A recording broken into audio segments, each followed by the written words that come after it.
Et bonjour à tous, j'espère que vous allez bien. On se retrouve aujourd'hui pour la dernière partie de la saison 1 de l'Attaque des Titans. Précédemment, le titan féminin fonce sur Eren tout en tuant tous ceux qui s'opposaient à elle. L'escouade de Levi est prêt à lancer l'assaut, mais n'attend que l'ordre du chef. Ce dernier active une bombe sonore et leur explique qu'ils doivent continuer d'avancer sans se préoccuper du titan. Eren, qui voit des personnes mourir pour le protéger, ne comprend pas pourquoi l'escouade ne les aide pas. Il est prêt à se transformer pour pouvoir leur venir en aide, mais Levi lui impose deux choix. Le premier était de faire confiance à son instinct. Le second était de faire confiance au bataillon. Il lui demande ensuite de prendre une décision pour ne pas avoir de regrets à l'avenir. Eren repense à l'entraînement qu'il a subi avec le bataillon, durant lequel il se trouvait dans un puits pour se transformer en titan, et qu'à force de se mordre le bras, ses blessures se multipliaient mais ne se refermaient pas, car il n'arrivait pas à se changer en titan. Eren ne comprenait pas pourquoi. Il décide de s'asseoir pour prendre une tasse de thé. Soudain, il avait fait tomber sa cuillère au sol et en essayant de la ramasser, il active sa transformation, mais seulement au niveau du bras. Il se fait très vite encercler par l'escouade de Levi. Puis, Hanzi fait son apparition. Et en voyant son bras tenir la petite cuillère, elle comprend donc que pour se transformer, il devait posséder un but précis. Eren décide par la suite de faire confiance au bataillon et de continuer d'avancer. À ce moment-là, le plan du Major Erwin se dévoile, et on comprend alors que son but est de capturer le titan féminin en lui tendant un piège. Elle est bloquée par plusieurs grappins qui l'empêchent complètement de bouger. L'escouade de Levi comprend que s'il n'était pas au courant du plan, c'est qu'il doit sûrement y avoir un traître parmi le bataillon.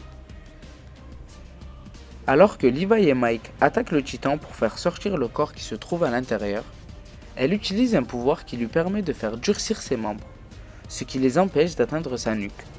Elle en profite pour pousser un cri, dans le but d'attirer les titans qui se trouvent aux alentours. Le bataillon lance l'assaut, mais les titans ignorent totalement les soldats.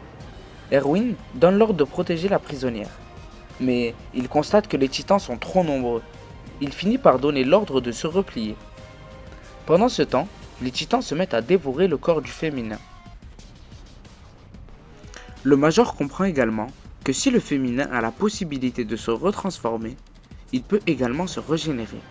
Ainsi, dans l'hypothèse où le traître a pris un équipement tridimensionnel avec lui, il est désormais habillé comme un membre du bataillon et il est dissimulé parmi eux. Eren et l'escouade de Levi se faisaient poursuivre par une personne habillée avec la tenue du bataillon. Il comprend assez vite que c'était le titan féminin. C'est à ce moment-là qu'elle se transforme. Eren continue tout droit et laisse l'escouade s'en occuper.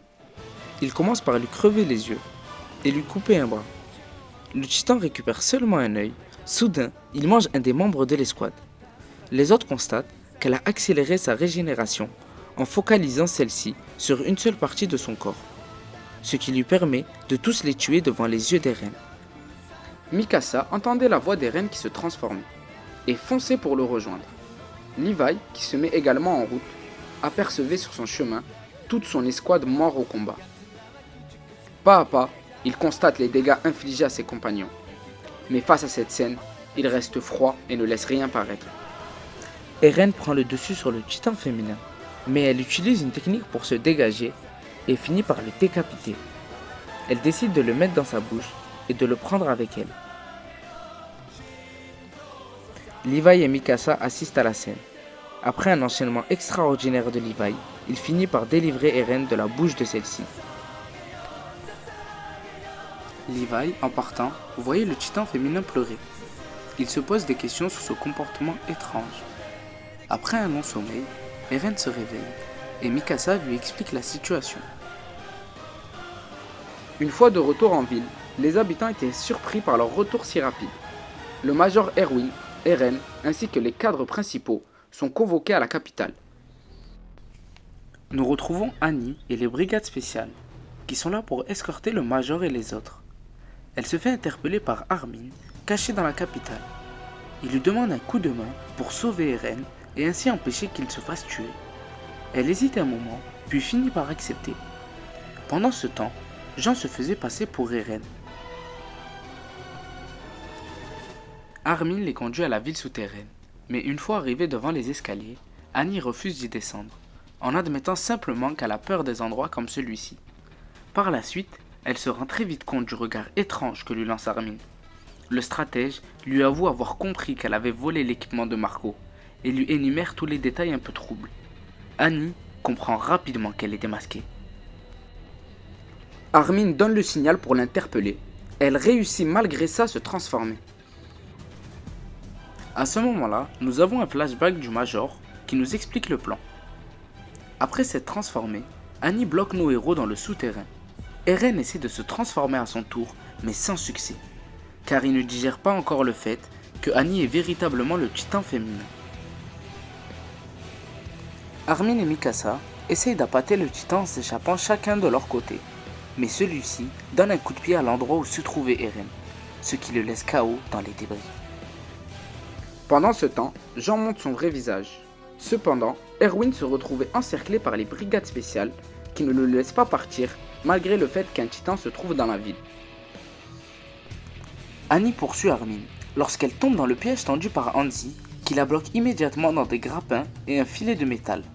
Mais cette dernière réussit rapidement à se dégager et repart en courant. Coincé dans les décombres, Eren repense aux paroles d'Armin ainsi qu'à tous ceux qui sont morts pour le protéger. D'un coup, il active sa transformation et décide d'entamer le combat avec Annie, dans lequel il arrive rapidement à reprendre l'avantage. Les brigades spéciales demandent à Erwin pourquoi il a lancé cette mission alors qu'il connaît les risques de détruire la ville. Il leur répond qu'il a fait tout ça pour le bien de l'humanité. Le chef de la brigade décide alors de l'exécuter. Erwin lui répond calmement qu'il n'y voyait pas d'inconvénient, mais qu'en contrepartie, la brigade devait d'abord s'occuper de finaliser la mission en lui indiquant tous les détails importants. À ce moment-là, il comprend que Erwin ne mentait pas et faisait bien cela pour l'humanité. Il décide tout de même de lui passer les menottes. Eren continue à se battre, mais cette fois-ci, c'est lui qui était en mauvaise posture. Eren, pris de rage, lui fonce dessus et lui explose le visage. Annie arrive à se dégager et commence à escalader le mur. Mikasa intervient et lui découpe les doigts pour l'empêcher de s'accrocher. Du fait, elle tombe donc au sol. Eren lui saute dessus et lui arrache la peau de la nuque. Il est sur le point de la dévorer avant que des lumières bleues n'apparaissent. Par la suite, nous comprenons que la lumière bleue venait de Annie car elle avait utilisé son pouvoir pour s'enfermer dans un cocon incassable, qui est ensuite conservé dans le sous-sol du bataillon d'exploration. Erwin devait rendre des comptes auprès de ses supérieurs. Donc, tout en leur expliquant les dégâts qu'il avait causés, il en profite pour annoncer le début de l'offensive. Si cette vidéo vous a plu, n'hésitez pas à laisser un pouce bleu et à vous abonner pour plus de contenu. Portez-vous bien et à la prochaine.